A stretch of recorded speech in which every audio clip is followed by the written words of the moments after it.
Hello.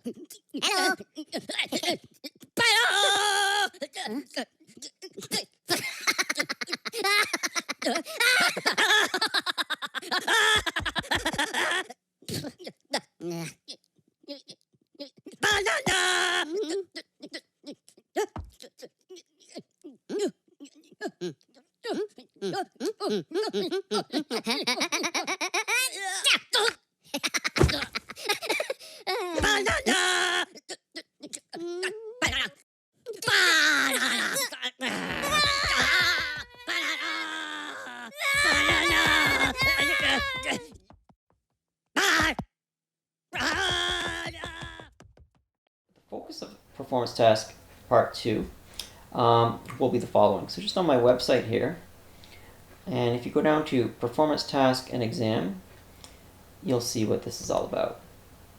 Okay, so this page opens. Performance task part 2 is going to touch on linear systems, analytic geometry, and trig. Okay, and if you click this right here, this is the worksheet of specific problems that have been chosen to prepare you for performance task part 2. Now realize that this is on 3 units worth of material, and there's no way to cover all that content. So this has been designed to kind of narrow down the skills, the different tools, the different applications that we think are important for you to be ready for performance task part 2. Okay, so I'm just going to close that. Performance task part 2, being on 3 different topics, actually relates to Unit 1, where we did linear systems, Unit 2, where we did analytic geometry, and Unit 6, which we just did on trigonometry. Okay, this course is 6 units long. You're seeing here that there are 3 units for performance task part 2. So the course lasts about 4 months. What I've done here is my best attempt at providing you with 3 handouts that summarize 3 units of this course. Now, obviously, it's going to be very condensed, but it gives you a very big picture idea of the different techniques, the different algebraic or graphical approaches, and the different applications we did in these 3 units to be ready for performance task part 2. Alright, so I'm going to quickly look at them. And what I would encourage you to do is also visit my website here and get into it so you can get into these files and download them and even print them. And you may even want to use them as like a checklist. Just sort of check off, you're going to want to check off things that you know and maybe put a question mark or a star, things you need to work on. So let's jump right into it. Unit 1, linear systems. In a nutshell, this unit may as well have been called substitution and elimination, and then the applications that we do with them. Okay, so we took this up in class. We learned how to use substitution, elimination. We actually sort of ramped it up and we said let's sometimes have an equation where there's fractions and an equation where there's maybe some distribution to do. Okay, so substitution and elimination is where you're given one equation and then a second equation, and you use these techniques known as substitution and elimination to find what's known as the POI. Once we got through those skills, we sort of classified whether the POIs would meet in a consistent system. And you see here if the POI ends up never meeting, so these lines are parallel, we called that inconsistent. And then dependent solutions where it was like the same 2 equations. Okay, so as I mentioned, this unit was really all about substitution and elimination and then using it in applications. Okay, so the applications we looked at were age ones, number ones. Down here there were ones with money. We did some with measurement, perimeter specifically. We did some investment, money being invested, and interest. We did mixture questions and motion questions. Now, as I mentioned, this is a very condensed view of a full unit, and I'll say the following. You really want to target what you're practicing in this handout here. And if you go through this handout, the questions we've chosen for performance test part 2, you're not going to see very many applications from unit 1. So maybe that's a pretty big hint. In fact, it's any applications that have to do with numbers, money, measurement, investments, you're not going to see anything from 7, 8, 9, 10, 11, 12, and 13. Okay? So you don't have to focus on that. You're not going to find it in the review handout anyways, so there's no secret that that is not something we're focusing on in Forecast Part 2. I will say, though, that it's fair game for the exam. Okay. What did we do in Unit 2? Unit 2 is called Analytic Geometry, and this is where we looked at tools to measure line lengths, the middle of lines. We classified lines. We found the slope of lines. You can see here we looked at special lines and triangles, like the median, the right bisector, the altitude. Okay, you're going to have to go through this worksheet, and you're going to have to memorize these topics, these different formulas, these different rules. You're not getting any formulas like this on your performance task. Okay, so make sure you know your equation of a circle. Make sure you know how to find the slope of a line, whether you're given standard form. Okay. Then we have this adapted slope formula. And these are formulas you're going to need to actually memorize. The midpoint formula, the length of a line formula, and then all the different shapes we could ask you about. They're different ones, but they're all ones that you've used in earlier grades. Just the different kinds of triangles, squares, rectangles, a rhombus, parallelogram. Okay? And all the tools we would use to classify them. So we use the length of a line, we use midpoint. And if you're worried about that, like I said, once we do Performance Test Part 2 review questions, there are questions like this, and I'm going to be taking them up in this video. Okay, so you'll see in this practice set, I'm going to take up these questions. Okay, so that summarizes Unit 2.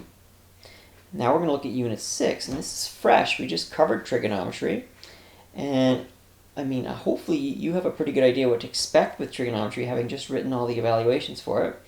And it can all be summarized by this handout, which you received in the unit. So you're going to be asked to do some trigonometry, and you're either going to be given a 90-degree triangle, where you'll decide whether to use Pythagorean theorem or SOHCAHTOA's trig ratios, or you'll be given a triangle that does not have 90 degrees, and you'll have to go through your sine law or cosine law decision making, and solve for either sides or angles. Okay, so this is fresh. This should be a little easier as far as content for Performance Test Part 2. Naturally, since it's recent, that would be the case, right? Whereas linear systems and analytic geometry is a little older, you'll want to get more practice of that.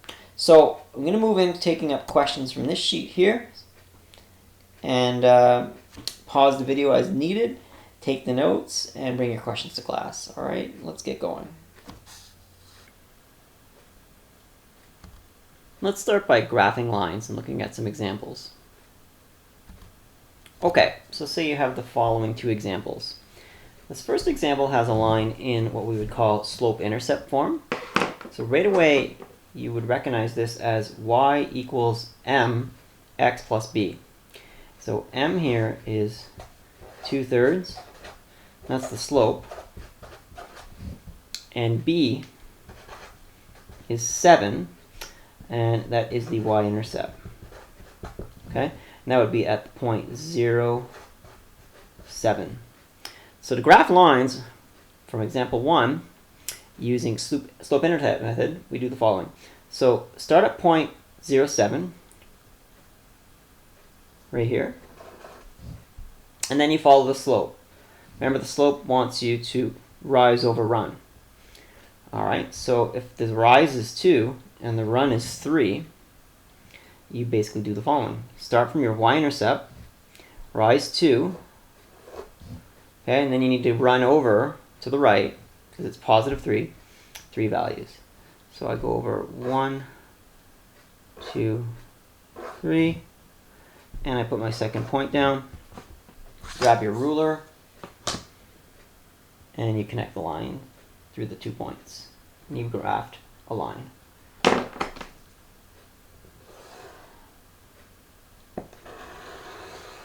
Okay, once you're done graphing the line, good form, just put arrows on it, it continues forever. Example 2. the line is not in y-intercept form, or y equals mx plus b. It's actually in standard form. Okay, so we're going to change the equation from standard form to slope-intercept form. And to do that, so it says 3x plus y minus 2 equals 0. We're going to send minus 2 over to this side, and we're going to send 3x over to this side. Okay, and that's going to give us the following. The y stays on this side. It equals minus 3x plus 2. Okay, you can right away see that your slope, m equals minus 3, and your y-intercept,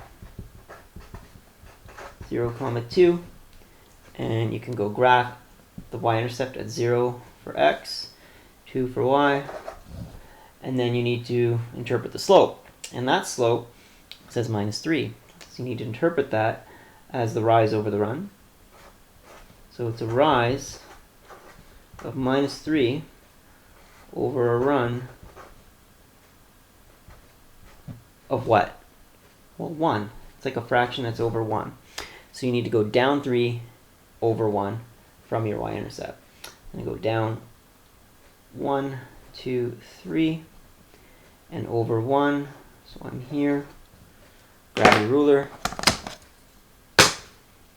and then connect those 2 points with a line through the entire xy axis system of graph here.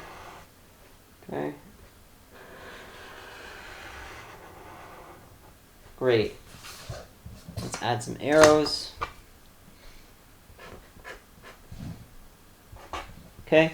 It'd be good form to label these lines. So this one's y equals 2/3 x plus 7, y equals minus 3x plus 2. Alright, and it's also good form to label your y-intercepts. So that y-intercept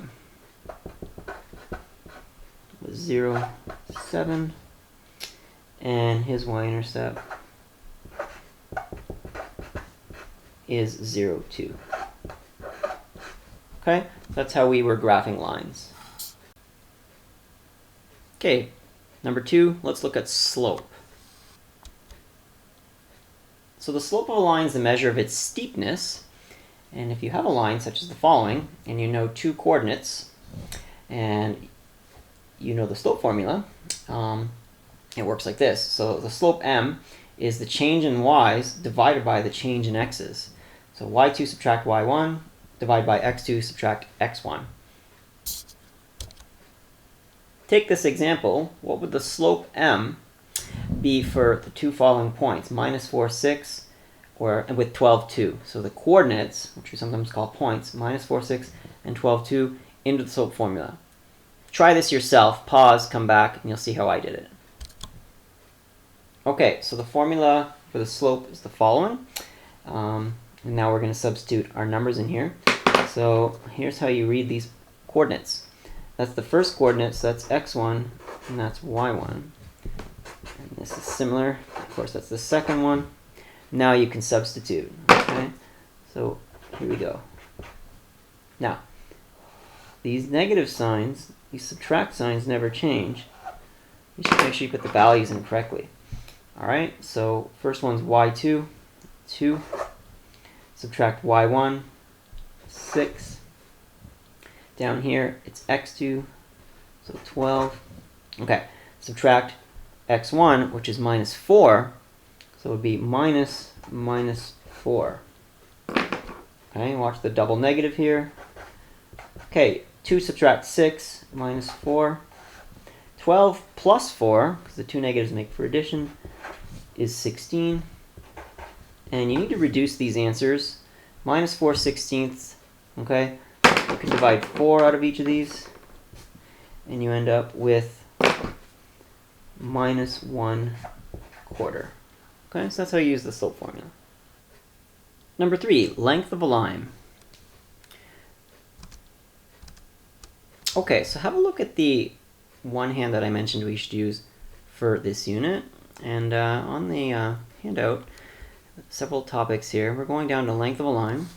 Okay, so I'm just going to get that into focus. And there it is, the length of a line. Okay, so if you have any given line, you know the two endpoints of it, you can find its length. All right, so drawn out, there's a line, endpoints A and B, with coordinates as shown, and the length of line AB is this formula here. So it's the change in x values, and you square them, how the y values change, and you square them, add those two up, and then you square root it. All right, so let's try an example. Okay, so in this example, we have a line with endpoints A and B, and the given points, and you'll have to memorize this formula. So let's go and substitute points A and B into it and solve. So this format's sort of the length of what line? Well, A to B, so that doesn't change. And I'm just going to write it again. Okay, so x2 subtract x1. Over here, let's go identify those. This is x1. May as well identify that right away as y1. That means that's x2, and then the other one's y2. Okay? So you've identified them. Great. So x2 subtract y1. 2 minus 6. Okay, so let's be careful. That's really 2 minus 6. So 2 plus 6. And then you have to square it. Okay, let's do y2 minus y1. So y2 is minus 3 minus 5. I'm just going to write that one all out. Minus 3 minus 5. Okay? This one is easy. Depending on your level of confidence, you can put it in accordingly. Okay? Directly or with a bit more steps. And let's solve this. 2 plus 6 is 8. And 8 squared is 64. Minus 3 plus 5, that's 2. And I'll write this one the long way. Still need to square that. Okay. Don't forget your giant square root and make it go all the way along. Okay. Square root 64 plus 4 would be 68. And this is the exact answer. That's the exact answer, which we often ask for. We can also ask for the approximate answer. All right, if we put root 68 in our calculator, we find out the length of AB. Okay, let's take it to 2 decimal places, or to the hundredth, the nearest hundredth. And your calculator probably says 8.246211251. You would have to round that to the nearest hundredth. So you take 8.246, you're going to the nearest hundredth. So there's a 6 there, which means you have to round this up. And your answer would be 8.25. All right, so that's considered the approximate answer. Number 4, midpoint of a line. So on that Unit 1 summary sheet, you are looking at these formulas here. And if you spot the midpoint one, okay, there it is there, number 6 on this sheet.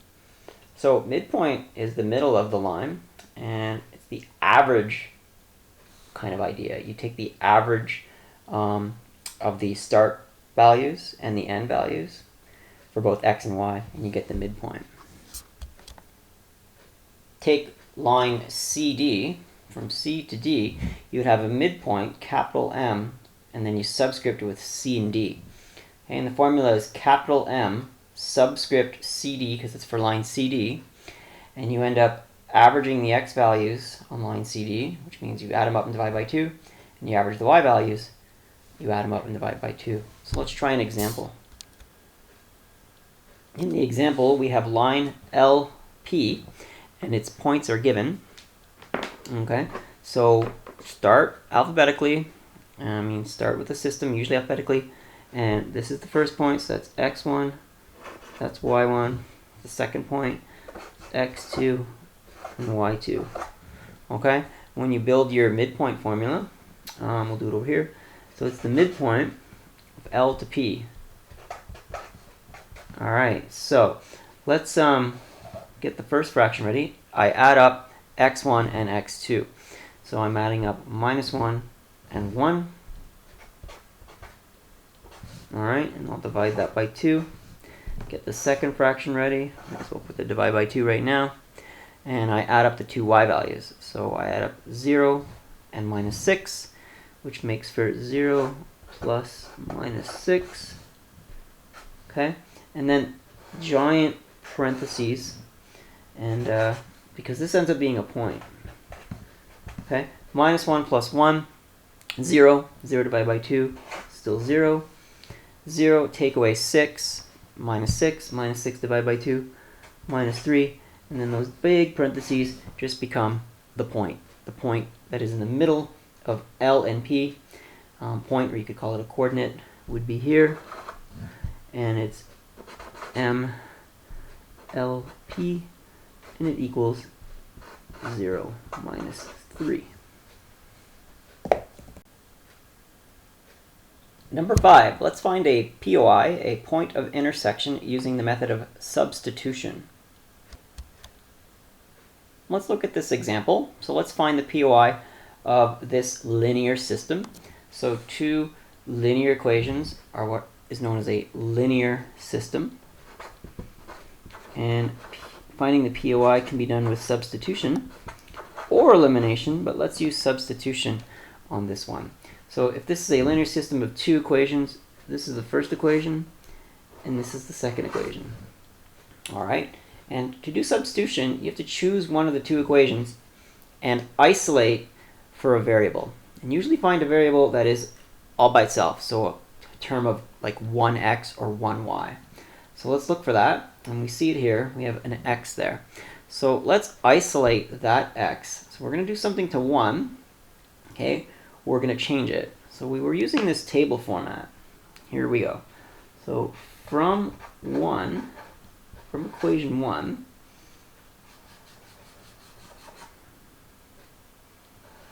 okay, we're going to isolate x. And to do that, we have to send 2y over to the other side of the equal sign and -3 over to the other side of the equal sign. And from number 1, you get the following. X would now equal, so 2y went over, became -2y, and -3 went over and became +3. And now you have equation 3. A modified version of equation 1. Okay, so then we said you can draw straight lines or squiggle lines like I do. Then you actually do substitution. So the idea is to substitute, instead of x, we'll write -2y plus 3. And where we do that is we're going to sub number 3 into number 2. So we wrote sub 3 in 2. So anywhere in 2 where we see x, like right there, we don't write x, we substitute it for this binomial of -2y plus 3. All right, so let's do that.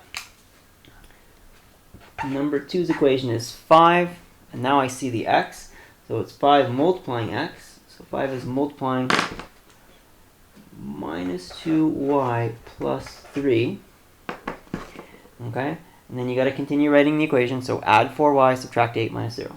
Plus 4y minus 8 equals 0. Okay, and now you got to do your distributive property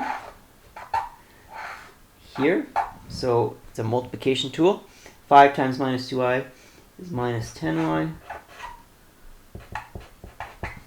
Keep going. The idea now is to collect any like terms. Okay, so the -10y can go with the 4y.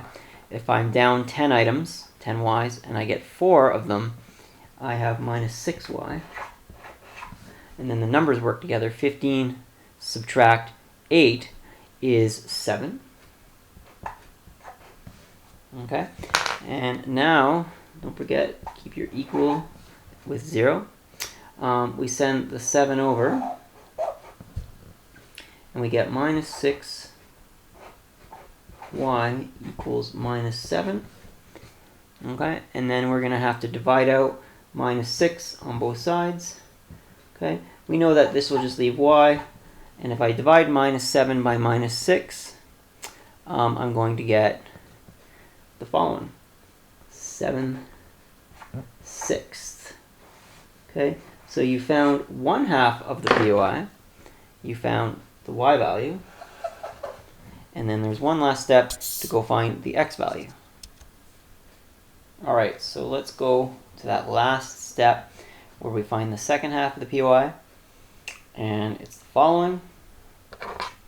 Okay, so we have a new step.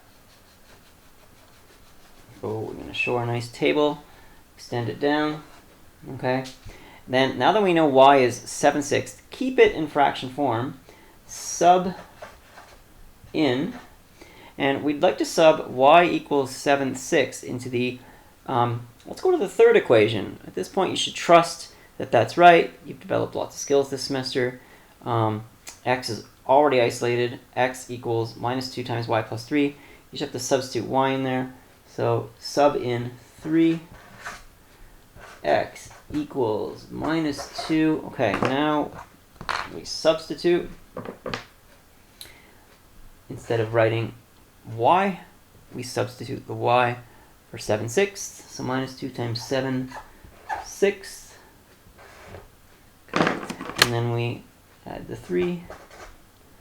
X equals, all right, so remember your fraction rules. If you have -2 times 7/6, you mean the -2 just multiplies the 7. There's like a 1 under here. He multiplies the 6. You don't even have to show that. And yeah, -2 times 7 is -14 over 6 plus 3. Okay? And now you're going to have to add some fractions. So you need a common denominator. 3's denominator is really 1. So the common denominator has to be 6. Okay? So this doesn't change. Now, if there's like a 1 here, 1 times 6 got us the denominator, so you do the same thing with the numerator. So 3 times 6, which would be 18. Okay? And then you can now add up the two numerators. -14 plus 18 is 4. That's 4/6. Okay? Which you can actually reduce. You can reduce that, and that's really easy. Divide 2 out by each. Okay? And that's 2/3. So x equals 2/3 is the x value of our POI. Okay? And we'll just box that. Bring the table down. And you can summarize. Okay? So I'm just going to summarize using the right form. Alright, so our POI, the point of intersection of where those two lines, when graphed, would intersect is put the x value first, 2/3, comma, and then the y value from earlier. I'm going to grab the sheet. You recall, back together here, was 7/6. So 7/6. Okay, that's the point of intersection of that system. Number 6, POI with elimination. All right, let's find the POI of the exact same linear system as we did in substitution, but now we'll use elimination. All right, so this is equation 1, equation 2. Okay, when we eliminate, we want to, first off, make sure that the two equations are lined up, x's over top of x's, y's over top of x's, and then it's okay to have constants over top of constants equals 0. All right, we have that. Okay, sometimes you don't, so you could rearrange the equation to do that. Now, you can't directly eliminate x's because they don't have the same constants here. His is 1, his is 5. Can't eliminate the y's. So what we said we need to do is you have to scale one of the equations or multiply it by a certain factor. Okay, so we could multiply equation 1 by 5, and then the x's would eliminate. It's one option. Another option is you could multiply equation 1 by 2, and you would end up with this becoming 4y, and the y's would eliminate. And I'm just going to choose that one just by merely just deciding to do that. There's really no difference between whether you choose multiplying number 1 by 5 and eliminating x, or number 1 by 4 and eliminating y. you got to get the same POI using both methods. So here we go. I'm going to do the following.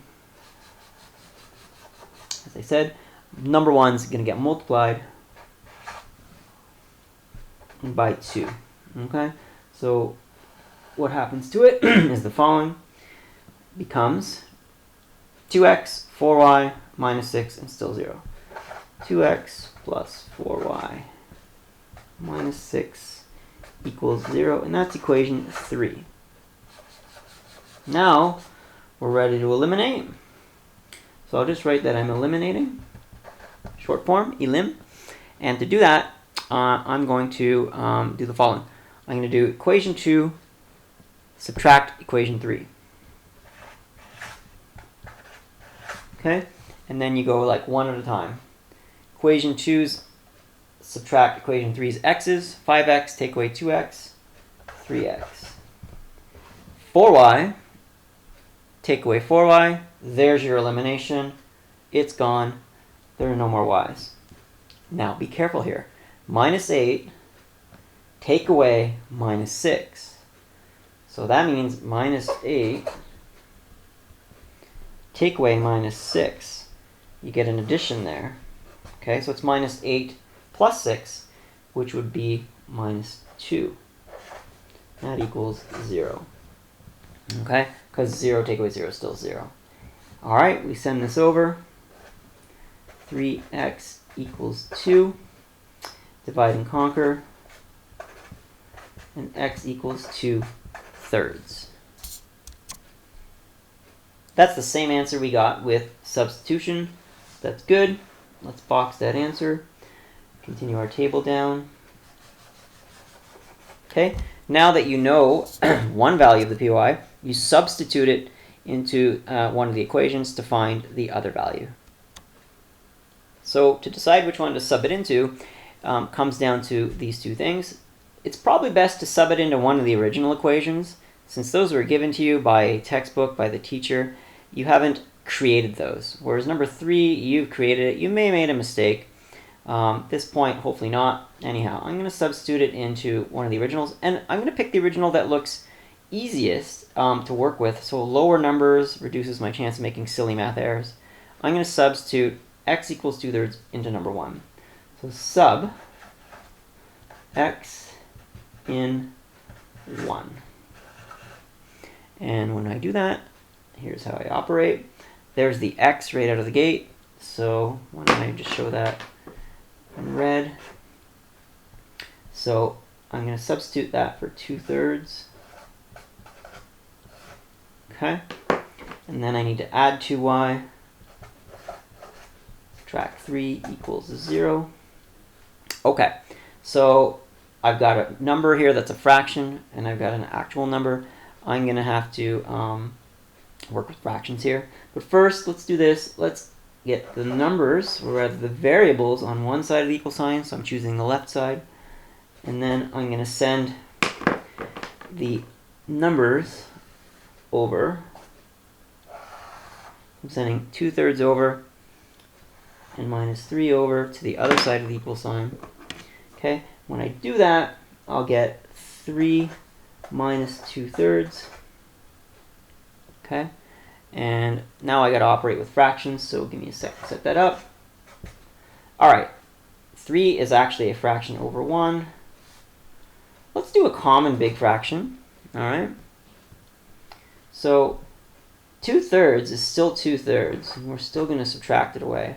1 times 3, the denominator of 1 to become a denominator of 3 is times 3. So you have to do the same thing with this numerator. So 3 times 3 would be 9. All right, and you end up with the following. 2y equals 9 minus 2 is 7/3. Okay. You still aren't done though, because you have to isolate y here, and to do that, it would look like this. Okay. If we divide y out here, 2 out of the y, you would also have to divide on this side, and I'm going to show it this way. Divide by 2. So the y loses its fraction uses its coefficient of 2 and just becomes y. And over here, that's 7/3 times, well, not, excuse me, I should have explained. When you divide by 2, it's like multiplying by 1/2. Okay, so the division of 2 changes to multiply by a half. The reciprocal of 2 is a half. And now you follow through. 7/3 times 1/2 is 7/6. It's the same answer we got earlier. Okay, we can extend our table down. All right, and we summarize by saying that the POI, okay, is the following. You just list your x value and your y value. So same as before, 2/3 for x and 7/6 for y. Okay, and you got the same answer using both methods, as is always the case. Number 7, finding a POI for a linear system that has fractions. So if you find you've got to deal with a linear system, such as the following one, that has fractions, there's one step you kind of need to do before you start solving, whether you're using substitution or elimination. Okay, and that step is always the same.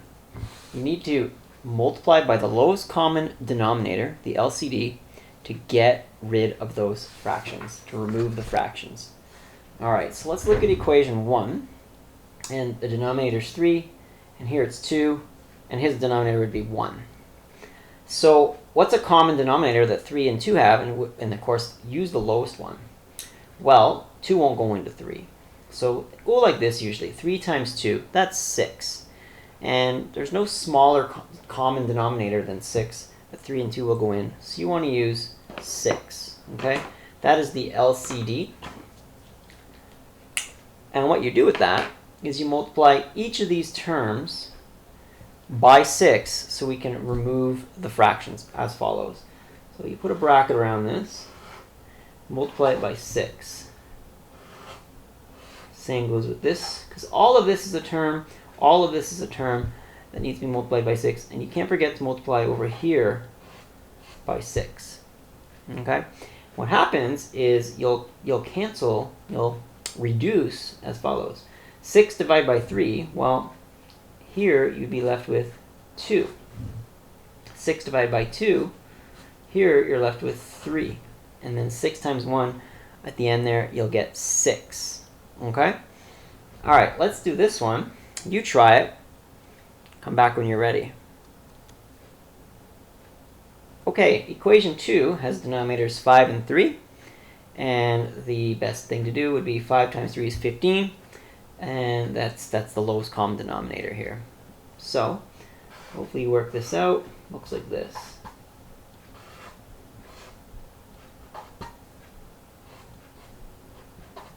Okay, the brackets allow for multiplication or division. So this, we'd have 3 left. 15 divided by 3 here. 5 would be left. And then 15 times 2 will get 30. So let's deal with cleaning this up now. Okay, so to clean this up, let's go back to equation 1. There's a 2 sitting out here, and it has to multiply this numerator. Remember, when you canceled here, what's left down here is really like 1. All right, so there's really no denominator. So you just have to deal with the numerator. 2 times t and 2 times minus 5. You are distributing this 2 into each of these. So 2 times t, 2t, 2 times minus 5, minus 10. And then you're going to distribute the 3 into the w, the 3 into the 1. So 3 times w, 3 w's. 3 times 1, 3. Drop your equal sign. 6 times 1, 6. Okay? And you end up with equation 3. Okay? We'll clean it up here in a minute. Okay? I just want to do equation 2. So here we were left with 3. You have to distribute 3t minus 3. Okay? Keep going. 5w plus 10. Drop your equal sign. 15 times 2 is 30. You have equation 4. Let's just clean up equations 3 and 4. By that I mean collect the like terms and clean it up. So the only like terms in equation 3 turn out to be these numbers. So watch what I do. We've been doing a lot of equations this year. Okay, minus 10 plus 3 minus 7. Then I send that minus 7 over to this side, and it becomes positive 7. Okay, so kind of do a few steps, and it would look like this. So the third equation now becomes 2t plus 3w equals, so again, that was minus 10 plus 3 is minus 7. We send that over, it becomes plus 7. 6 plus 7 is 13. Okay, and that is actually, you could still say that this is equation 3, just a minor change there. All right, the same idea with equation 4. The only common terms, like terms rather, are the constants, so the numbers. So minus 3 plus 10 would be 7. Then you would send that 7 over to the other side of the equal sign. 30, take away that 7, would be 23. So you end up with 3t plus 5w equals 23. Okay, and you can still consider that equation 4. Now that this linear system has no more fractions, it's time to decide whether to use substitution or elimination to solve this. And I'm going to use elimination. I usually use substitution if I see I already have one of the variables that is kind of isolated, or not isolated, that it has a constant of 1. And I don't. Anyhow, I'm going to use elimination rather, and what I'm going to have to do to set that up is the following. So let's draw out our elimination table.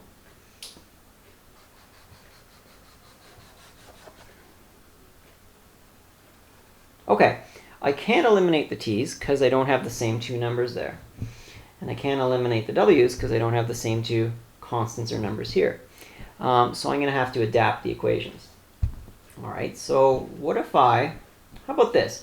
What if I aim to get rid of the t's, to eliminate the t's? Well, if I want to get 2 to become 3, I'd have to multiply it by a fraction. I don't want to do that. And that's not very good. So what could I do? Well, why not try this? Why not multiply equation 3? Let's multiply it by 3.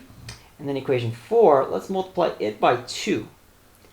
And the reason I do that is if I multiply this by 3, it becomes 6t. If I multiply this by 2, it'll also become 6t. And then I'll be able to eliminate. Okay? So I'm going to do the following. I'm going to do equation 3 times 3 and equation 4 times 2. And let's go for it. So equation 3, everybody in here is multiplied by 3, which would become 6t plus 9w, 39. 13 times 3 is 39. Okay. Equation 4 now gets multiplied by 2. So everybody doubles. This guy becomes 6t plus 10w equals 46. All right. Now we're ready to actually eliminate. Okay. Make sure we rename these equations. Do that first. That would be number 5 and number 6. We made a considerable change to those equations. So give them a new number. And then to eliminate, we're ready to do it. We're going to eliminate. We're going to do equation 5, subtract 6. Okay, so there's equation 5, there's equation 6. It sort of looks like a big subtraction. 6t, take away 6t, there's no t's left, it's been eliminated. 9w, take away 10w, that would be minus a w, or minus 1w. Okay, 39, take away 46. That would be what? Minus 7. Okay. And then we realize w is just equal to 7. And we have 1/2 of this linear system's POI. To get the other half, you now have to do a substitution. you're going to sub your answer. You're just going to sub your answer into, well, an equation. And there's no way you'd want to sub it into the original equation. So talking about this one here. I mean, it's got fractions, it's nasty, probably looking at making some errors. You can, it'll still give you the right answer. I would trust your algebra skills, all right? And I would probably sub it into a simple one here, like number 3. It's got small numbers, no fractions. Let's try it. It's got to work. It would also work in the original equations, but they have fractions and they're nasty. Let's do this with number 3. Okay, so sub into 3. And let's do it. So 2t plus 3, and now I see the w. Okay, 2t plus 3, and there's a w. So now I substitute. I write 7. Okay, and that equals 13. All right, 2t plus 21 equals 13. I'm going to keep the 2t on the left side, which means I'm going to need to send 21 over to the other side. Changes sign. 2t is, well, what's 13? Take away 21. I get 8. Okay. And last step, divide by 2 to remove coefficient of 2 in front of the t. Be fair, do it to this side as well. Okay, that looks like this. And you can cancel these 2's. T is equal to 4. So that is the second part of our POI for this linear system.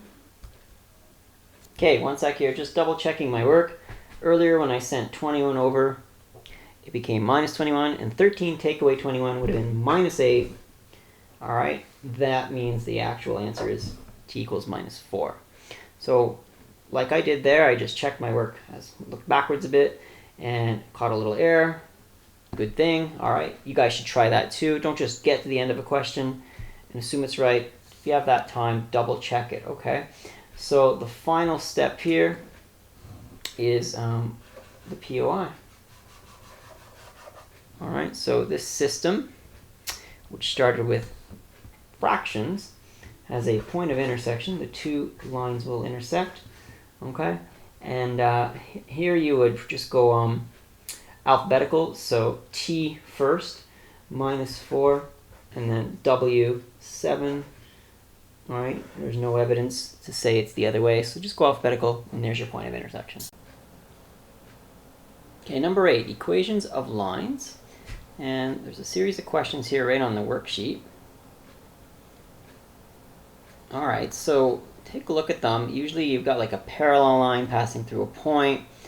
The parallel line may pass through a line that has the same y-intercept as another line. Then we do perpendicular lines passing through points, or perpendicular lines passing through another line that has the same x-intercept.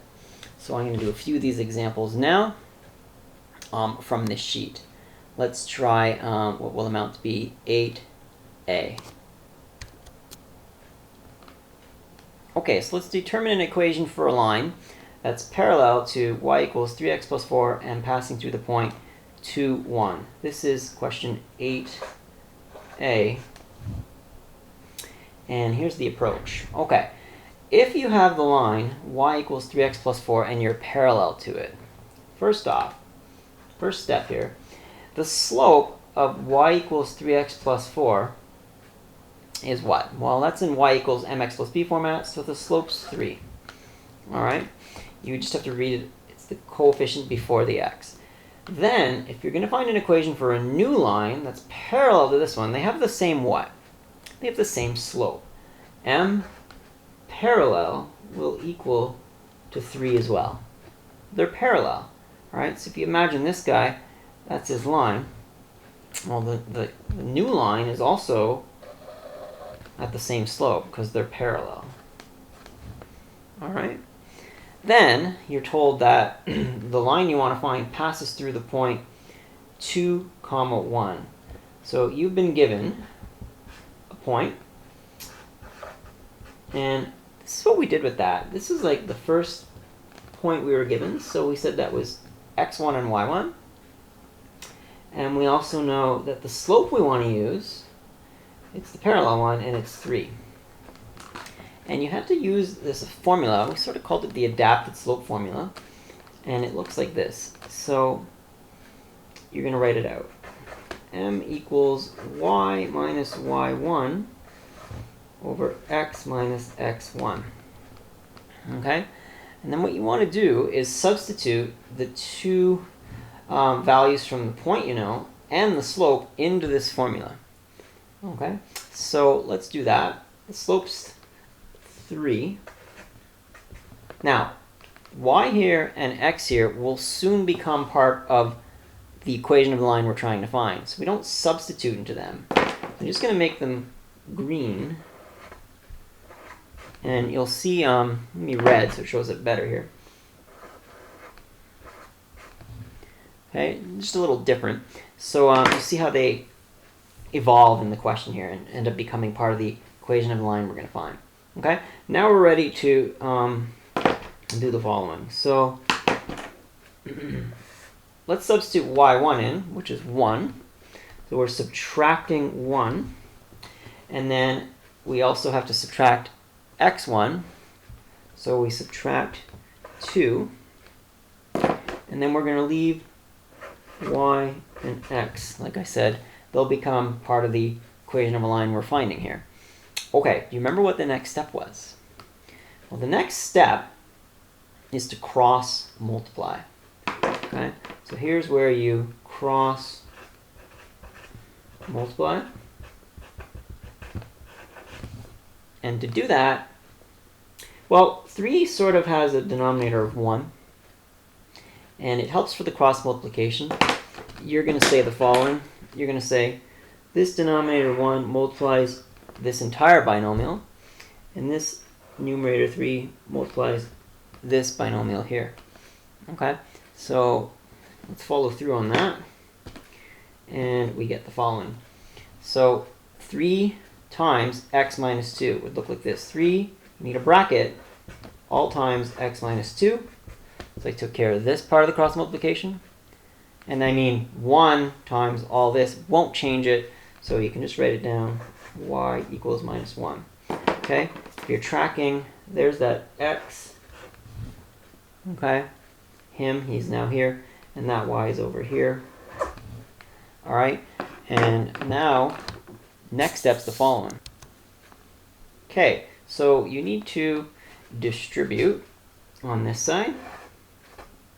Distribute 3 and do that multiplication. So let's do that.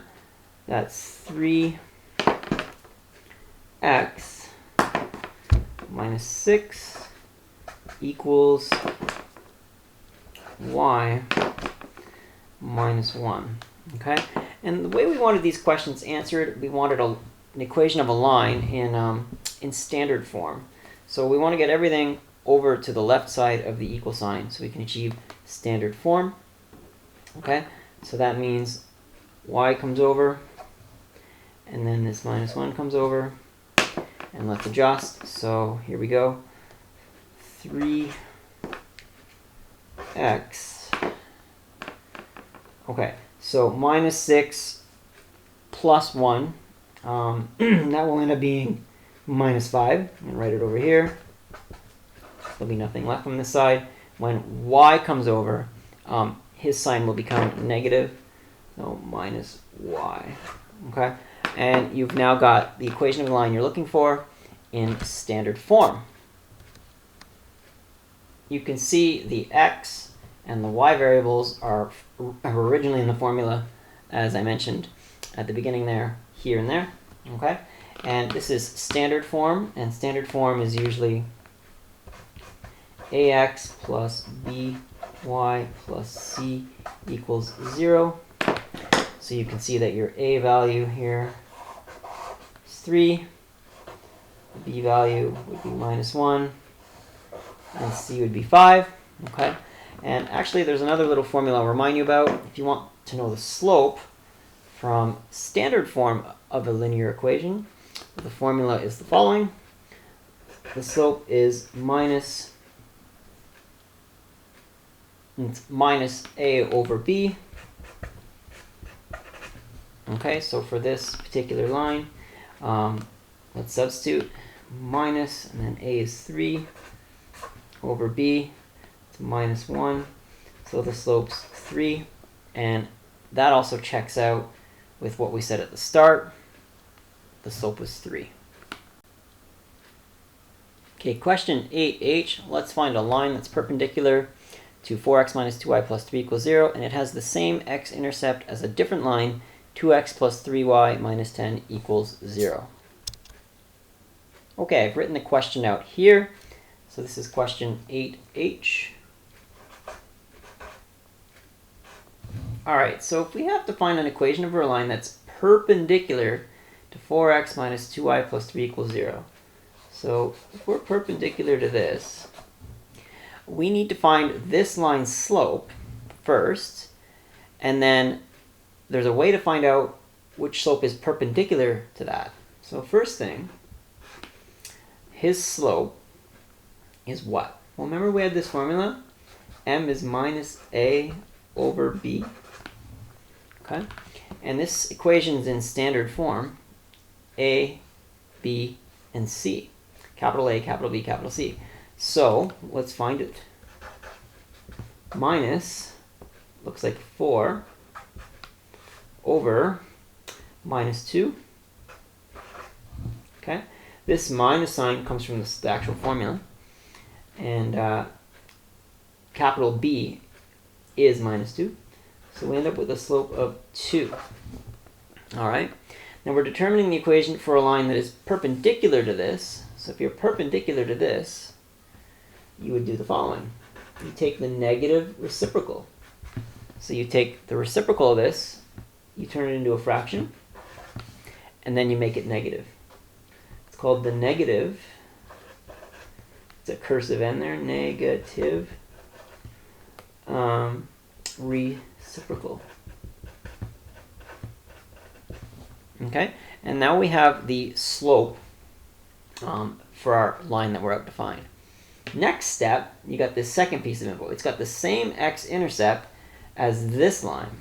Okay, so it's the same x-intercept as this line. So in the second step, you're going to need the x-intercept of this line. Okay, well, an x-intercept, as soon as you hear that, it makes you realize they always occur when y equals 0. So if you take a look at this equation and you put y for 0 in it, what would be left? What I like to do, if I'm going to put y as 0 in here, I kind of just cover it up. I mean, I use my imagination, use my mind to do it. I may as well put my finger on it now because I can. But if I have y in for 0, it's 3 times 0, and it's like it's not there. So what's left of this equation is 2x minus 10 equals 0.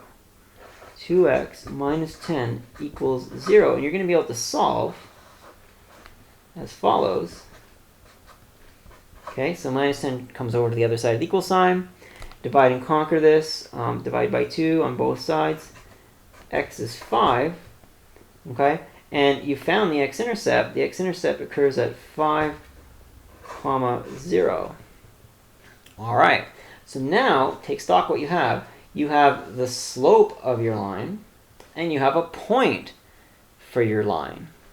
So you can now use the adapted slope formula with this slope and with this point to find the equation of your line. Okay, so let's do that. Here's the slope formula, the adapted slope formula, and it looks like this. Okay, so just again, which m are we using? Well, the one we want, the one that's perpendicular. And then we're going to need a point in this formula, so x1 and y1, and that's this point here. Okay, that's your x1, and that's your y1 over here.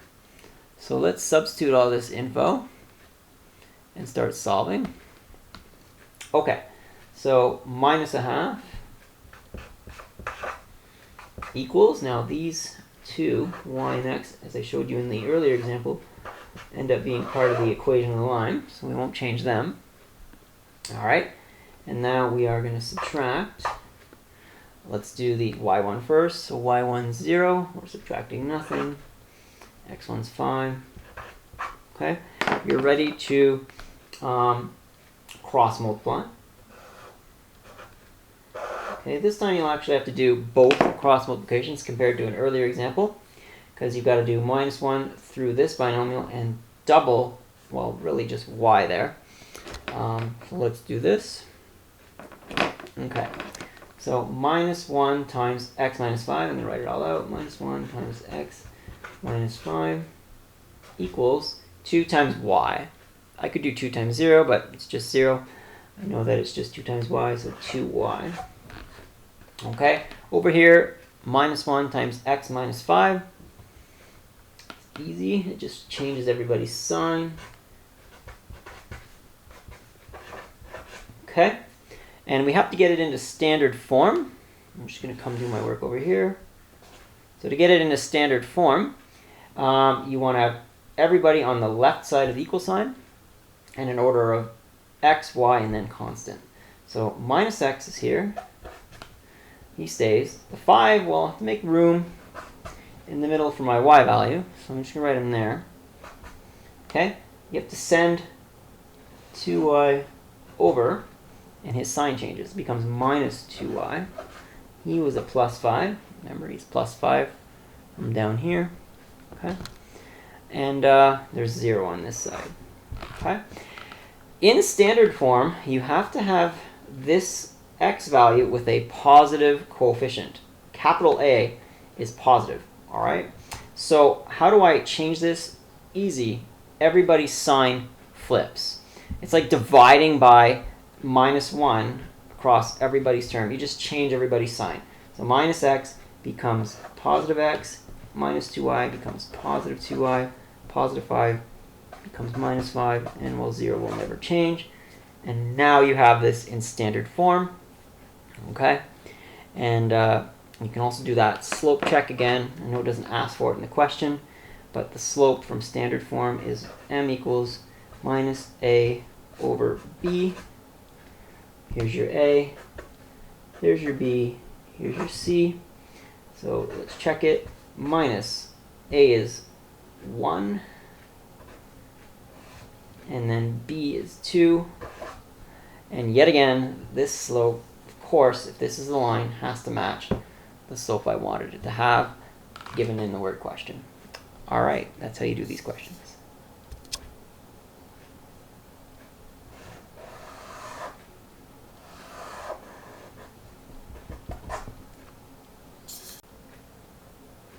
For question 9, it says the following.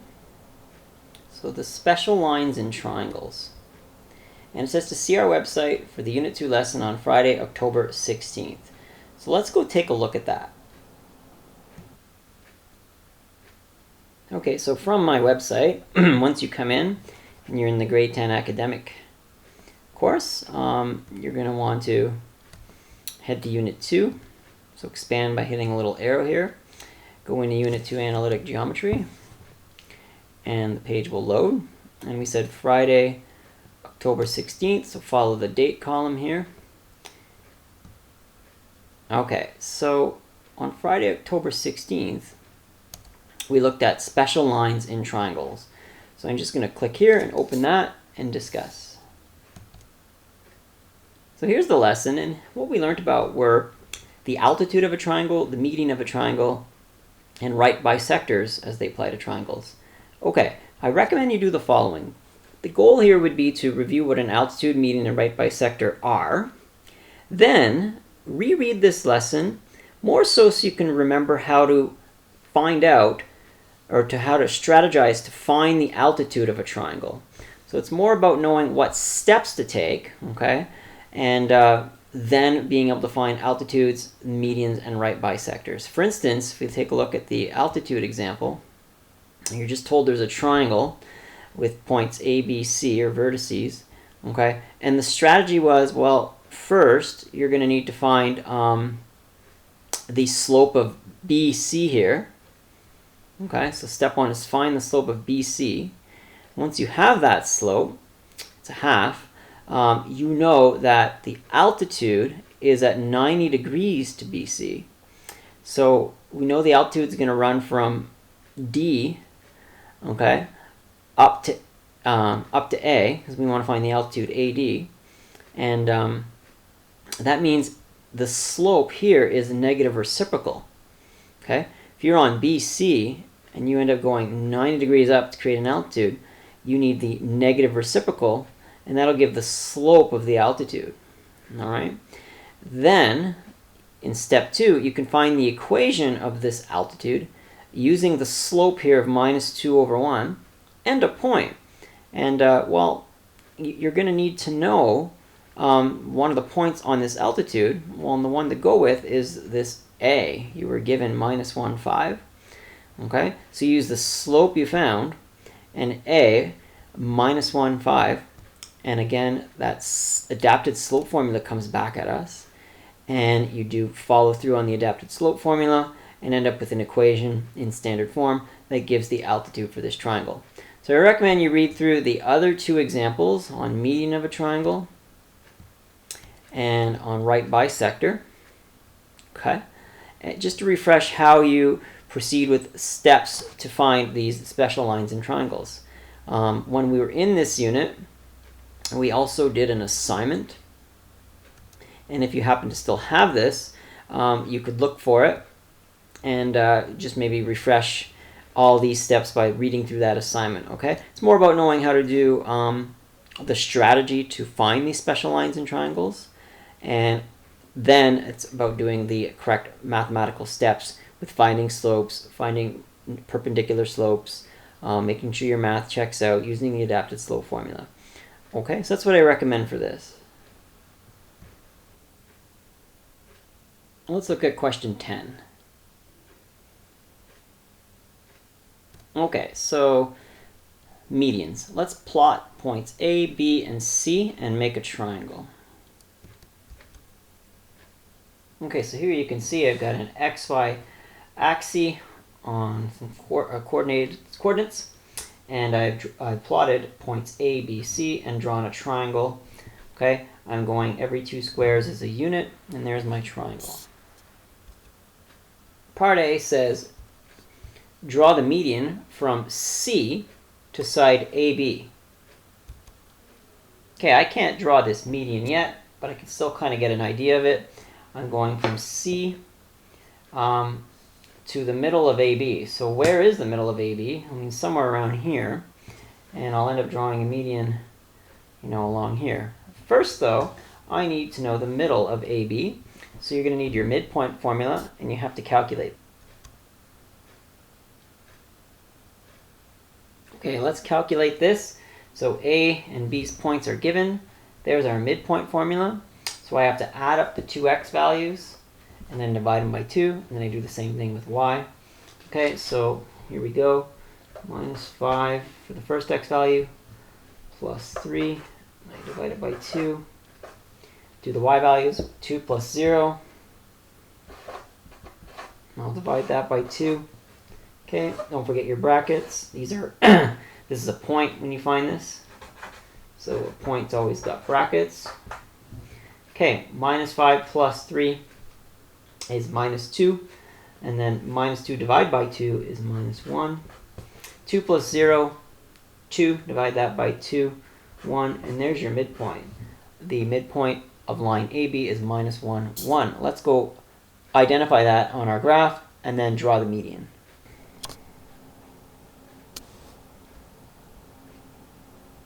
Okay, the middle of AB is -1, 1. So there's my x, -1. I go up to 1. And there's the middle of AB. And I can now draw the median. It was to leave from vertice C and it goes to the middle of AB, and that's a median. Okay, so there you go, which means if it's a median, this half and this half are the same. Okay, to find the equation of the median from C, you're going to have to do the following calculation. You're going to need the slope, and you're also going to need a point, and then the adapted slope formula. Okay, small correction. Earlier we were actually doing 10A, and now we're doing 10B.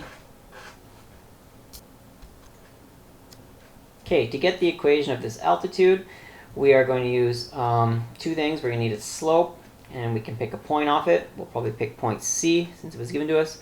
To get the slope of that line, we need, well, 2 points, and I'm going to go with point C and the midpoint AB, and then they go into the slope formula. Okay, so I'm going to write out what I need here. I'm going to need point C, which was -4 minus 3, and I'm going to use the middle of AB. Okay, and why don't I call that, I'll call it D. And you see here I've done that. So we'll call this point D. And the middle of AB is a new point called D. And we realized it was -1, 1. Okay, and now we're ready to do the slope calculation for the this median. I think I called it an altitude earlier. It's actually a median. All right, so it's a median here. And anyhow, let's do the actual slope for this median. That'll be x1, y1, x2, y2, and it gets substituted into this formula. Okay, so do it over here.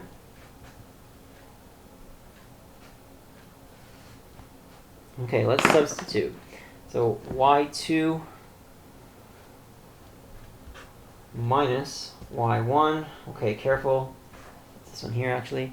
And it's -3. And then it's x2 -1. Subtract x1, who's -4. You really got to watch these negatives, because anytime you make a mistake, it throws off your answer. Your graph won't look right. So take your time. Okay, and let's follow through on this. So 1 plus 3. That's 4 over -1 plus 4, that's 3. So we have a fraction slope here of 4/3, okay? And then we said we could use a point, and I'm going to use the following. I'm going to use m equals 4/3 and c -4 -3, and then you can make the equation of this median using the adapted slope formula, and it looks like this. So m equals y. Okay, so pause the video, try this for yourself, substitute 4/3 in for m, and the c value is your x1, y1 that goes into the adapted slope formula. And try this out. Don't forget you cross multiply. See if you can get the same answer as me. Pause. I'm going to do it now, and then check your work with me.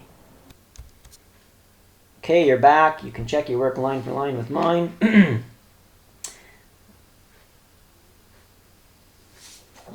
Okay, so the equation in standard form for this median is 4x minus 3y plus 7 equals 0. All right, and this is again a median. I know earlier I think I said altitude by accident. This is a median.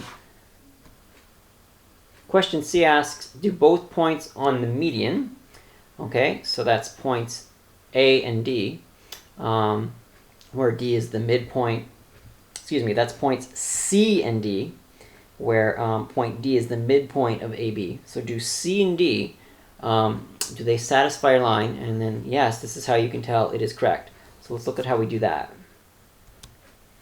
So now that we have the equation for this median, we want to see if points C and D are actually on that line.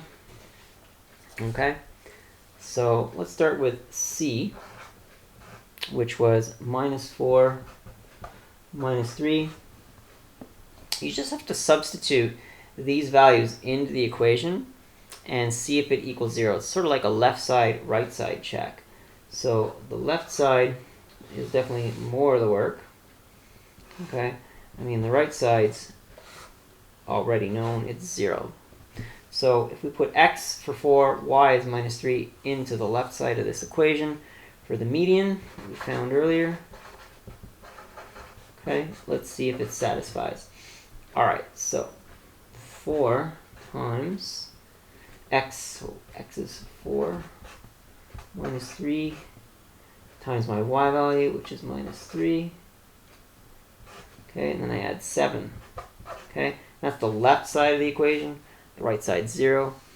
Okay, so 4 times 4, 16. Take away 9. Excuse me. Add 9. And then plus 7. Okay, something's wrong, because that is not 0. I think I found what I did, and apologize for that. So C is at -4, -3. And when I wrote C down, which is actually a common error I can see on students, often on tests, quests, and that, I forgot to write -4 there. So here I really need to say -4. 4 times -4 is -16. -16 plus 9 plus 7 equals 0. And yes, the left side equals right side, and it satisfies. Okay, this point is on the line, so you've got a good feeling that this line is correct. You can also check point D very similarly with the left side, right side check. D was the midpoint of AB, and you have to get the left side, right side check to check out, because it does fall on this line. All right, great. Okay, question 10D. Draw an altitude from A to side BC. Reminder that an altitude, it's going to leave A in this case. So an altitude will leave A and come down to BC, and it has to hit BC at 90 degrees. Okay, so we know we leave A. A 90-degree angle forms, two lines that are at corner, like a 90. We don't exactly know where on BC this lands without further analysis. Okay, so we'll just draw in that altitude. It does form at 90, and I'm calling this point E. So we've got an altitude that's A to E, and we do not know the slope at this point. We don't even know his equation, and we're not even sure what point E is. Okay, there are ways to do this. So that's what this question asks for. Question 10E says, find the equation of the altitude that we just drew from A to BC. And I just finished naming that point E. So we need to now find the equation of AE. So if we look at our diagram, if we want to find the equation of the altitude AE, here's the approach. We're going to need information about BC. We can get BC's slope, okay, because we have points B and C. Once we know BC's slope, we know that AE, the altitude, he has a slope that's perpendicular to BC. So we're going to need to do that. We're going to find the M of BC, and then the perpendicular slope gives the slope of altitude AE. Once we have AE's slope, we also have point A on this triangle, on this line, and with point A and this thing's slope, we can use the adapted slope formula to find the equation of this altitude. So let's show you those steps. Step 1 to get altitude A that goes to BC, all right, is, as I mentioned, we've got to find the slope of line BC. So there's points B and C, and we're going to use the slope formula and calculate BC's slope. Okay, so B and C are 2 points. So there's x1, y1, x2, y2. And now you substitute those points into the formula. Okay. So y2 minus y1. So minus 3 minus 0. Down here, x2 minus x1 minus 4 minus 3. And we calculate this as minus 3 over minus 7. So the slope is 3/7. Okay? When we do slope, we should be very specific, because this was the slope of BC.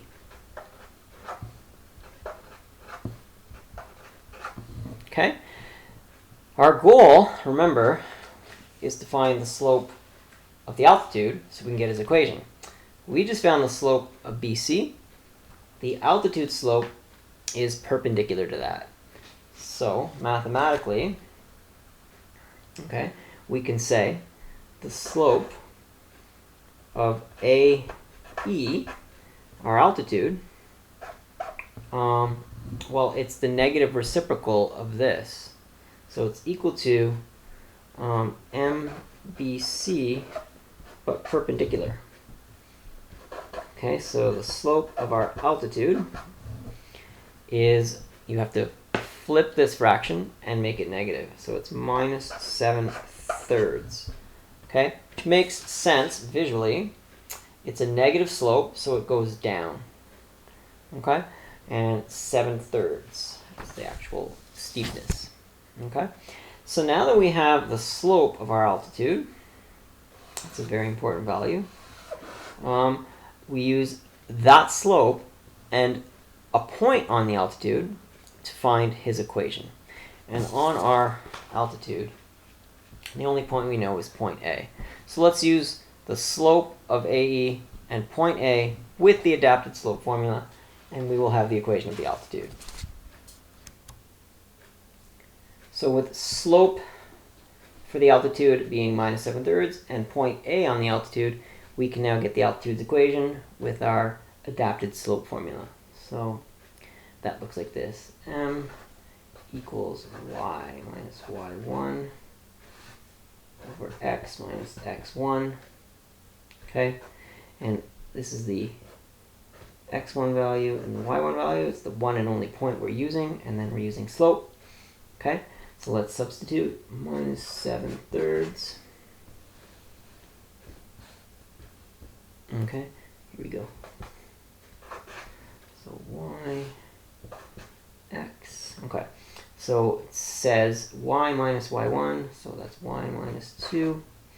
And then x minus x1, so x minus minus 5 is really x plus 5.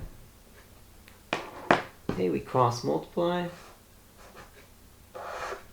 So minus 7 times that binomial. And you get minus 7 times x plus 5 equals now 3 times that binomial. 3 times y minus 2. Okay, and then we have to distribute.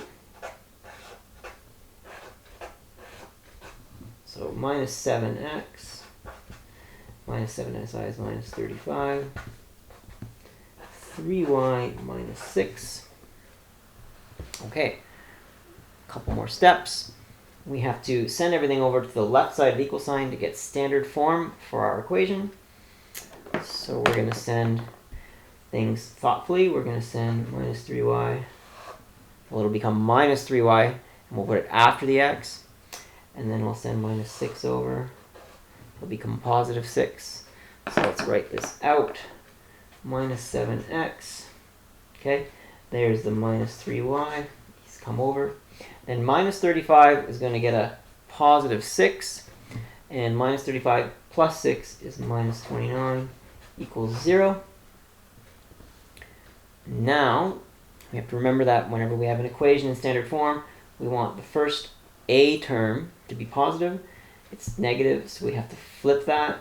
If we flip this and make it 7x, everyone else's sign flips. It's like dividing by minus 1. Plus 3y plus 29 equals 0. and that is the equation of our altitude. Okay. Again, we can do the slope check. So the slope for a standard form line is m equals minus a over b. That's your a, that's your b, that's c, though it's not needed. Okay, so minus 7 in here, and then b is 3, and that does check out. So we haven't made any math errors in here. We're happy, we're competent. And that is the equation of the equation for our altitude. Oops. There we go.